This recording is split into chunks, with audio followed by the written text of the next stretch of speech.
Bonjour. Comme vous le savez, depuis décembre 2019, les premiers cas de coronavirus ont été détectés en Wuhan, en Chine continentale.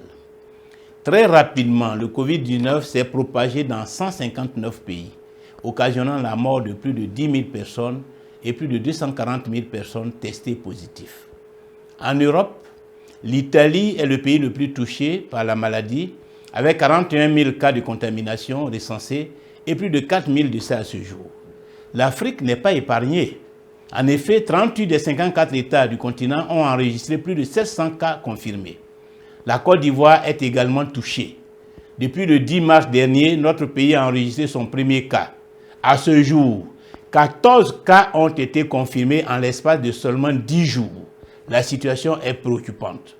Devant la gravité de la situation et en vue de freiner la propagation de la maladie dans le monde, l'Organisation mondiale de la santé a déclaré le 31 janvier dernier l'urgence de santé publique de portée internationale. À cet égard, pour protéger les populations contre le virus, elle a établi un certain nombre de recommandations. À la suite de l'OMS, les États, chacun en ce qui le concerne, ont pris une série de mesures complémentaires adaptées à la situation de la pandémie dans leurs pays respectifs. Celles-ci vont notamment du confinement des populations aux mesures de quarantaine, mais également à la fermeture des frontières de certains lieux publics et à l'interdiction des rassemblements. Dans notre pays, le gouvernement, en vue d'enrayer la propagation du virus, a invité les populations au respect des mesures d'hygiène et à l'autoconfinement des voyageurs en provenance de certains pays à risque. L'insuffisance de ces mesures l'a amené à réunir le Conseil national de sécurité le 16 mars dernier, au terme duquel un certain nombre de mesures supplémentaires ont été prises. À l'heure actuelle, la mobilisation internationale est à la hauteur de la menace que constitue le Covid-19, une nouvelle maladie face à laquelle aucun traitement efficace n'existe pour l'heure. Au-delà de la crise sanitaire, se profile une crise humanitaire et économique sans précédent. La menace est telle que des chefs d'État n'ont pas hésité à dire que leur pays est en guerre ou à instaurer des couvre-feux. Je voudrais saluer les mesures prises par le gouvernement en vue de stopper le Covid-19 dans notre pays. Mais la question qu'il convient de se poser est la suivante. Ces mesures sont-elles suffisantes et de nature à préserver nos compatriotes et notre pays de la pandémie? Malheureusement, la réponse est 4 fois non. Non, parce qu'aucune politique sérieuse de sensibilisation des populations sur la gravité de la menace et l'importance du respect des mesures de précaution édictées n'a été mise en place. En effet, alors que dans la plupart des pays touchés par la pandémie, les plus hautes autorités, dont les chefs d'État, sont au front, prennent eux-mêmes la parole dans les médias et posent des actes à titre d'exemple. Chez nous, les premiers responsables du pays sont à Faune et enfermés dans leur palais, laissant cette importante tâche à des chargés de communication.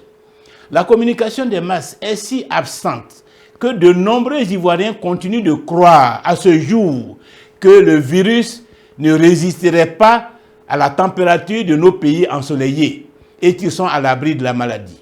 Le vice-président de la République lui-même en a rajouté à l'incrédulité des populations en affirmant le 9 mars dernier à l'ouverture du Massa que le coronavirus n'arrivera jamais en Côte d'Ivoire.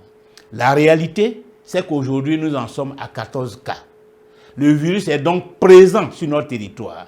Plus grave, c'est que faute de traçabilité, les autorités ne sauraient à l'heure actuelle être en mesure de déterminer les personnes avec lesquelles les personnes contaminées ont été en contact et qu'elles ont pu éventuellement contaminer. C'est le cas notamment de certains passagers du vol Air France du mardi 17 mars 2020 qui, contre toute attente, ont tous été laissés libres de rentrer chez eux le lendemain suite à une grogne consécutive à leurs conditions déplorables de mise en quarantaine et aux faveurs faites à certaines personnalités proches du pouvoir.